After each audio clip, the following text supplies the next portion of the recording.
Welcome to Westfield High School and the CSI Signs Gymnasium. Tonight's game was on January the 25th in the afternoon, and it was between the 6 and 10 Muncie Central Bearcats and the 11 and 1 Westfield Shamrocks. Westfield came into the game with a number 2 ranking in the ranker poll. They had won their previous games. They had won 9 in a row,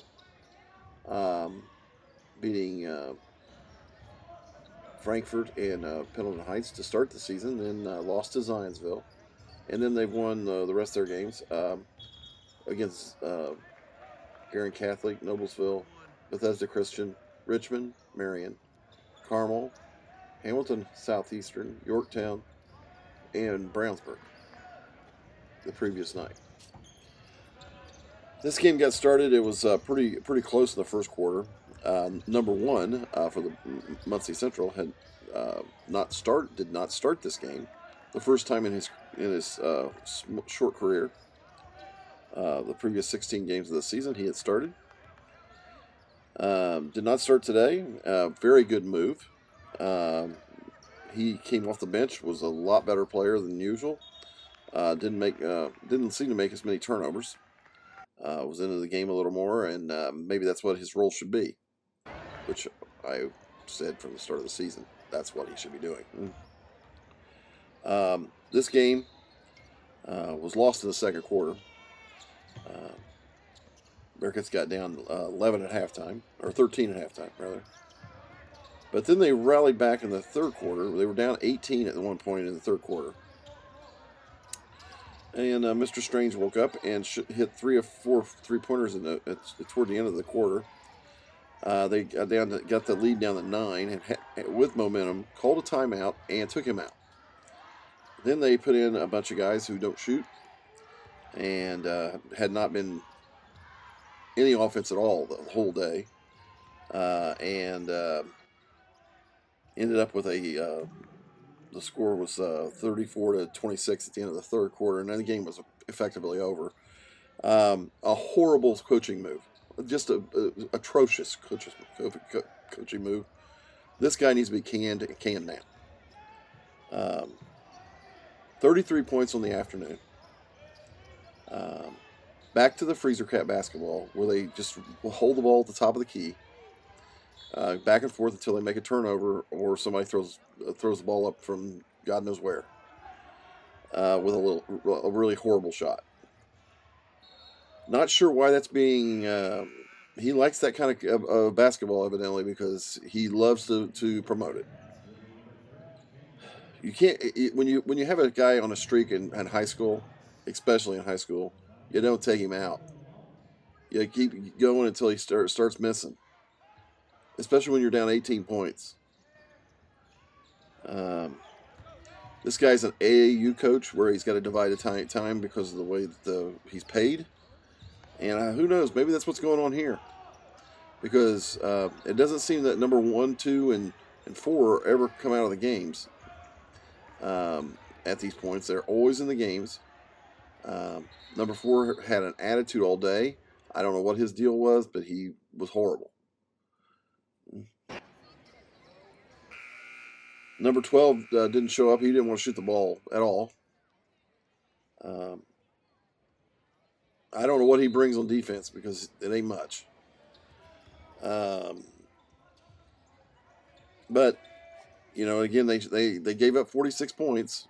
The other team played their style. The problem with this style is if you make 2 or 3 more turnovers than them, you're done. You don't get any more opportunities. So when you limit the amount of possessions down, you can't make turnovers, and you got to hit all your free throws, and they can't do either one of those. So that style should have been abandoned a long time ago. Not sure why it hasn't been. what this team wants to does best is press, and they didn't press Westfield at all yesterday, or during that game. Not sure why this pattern was chosen, except for this coach is beyond pathetic and needs to go immediately. You don't even wait till the end of the season. He needs to go now. If one of the assistants could take over, maybe things would be a little bit different. Definitely would be a shakeup. They wouldn't know what to expect, and everything would change a little bit. But he's lost the locker room. Nobody wants to play this kind of ball, and he constantly makes these stupid substitutions that are not strategic in the least. And when you're playing a team like Westfield, who's lost one game all season, they got to be doing something right. The only game they lost was by 3 points. So 4 more points in that game, and they're perfect on the year. They are not that great a team. I wouldn't put them in the top 10 of teams I've seen potential, but execution-wise, they're definitely there. They're definitely one of the best teams in the state. You cannot make errors against this team. They handle the ball well. They shoot well when they have to. They hit their free throws. They do all the fundamental things. The passing's good. They do all the fundamentals well. They let you. They force turnovers. They put you in positions where there's high. The risk for the reward is greater for them. You don't see them putting themselves in a corner and nobody there to to get a pass with, and if there is a problem with that, they'll get the angle where they can get a pass. Not sure, but they do all the things right that a good team does, and they're going to be a contender in the tournament. I wouldn't be surprised to see them come out of that Carmel sectional. That's going to be what sectional are they in? I don't know. I forget where they're playing at. Anyway, it's sectional 8, and that sectional has Fishers, Westfield, Noblesville, Zionsville, Carmel, and Hamilton Southeastern. I wouldn't be surprised to see any of those teams win, but the 2 toughest teams in that number 1 and number 2 in the state, in my poll, are in that sectional. Fishers, undefeated on the season, has not lost a game in now 28 games. So they've lost 1 game in the last 2 years. So you look at that and you say should be a good tournament there.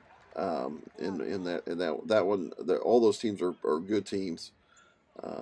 Zionsville's the only team that's beaten Westfield, and I later that night I saw Carmel play, and they're a good team too. So I've seen everybody in that sectional. Probably what I'd pick Fishers, but Westfield could be a sneaker. Fishers will have to play a good game against them, and they don't like to have that slowdown. So they play a pace that's a little different than what Fishers plays. Westfield does. So will be interesting to see. We'll see, and we'll be looking forward to the next game. Muncie Central plays Saturday night against Greenfield Central. Should be a 35 and out at the beginning of the second half, and we'll with a running clock.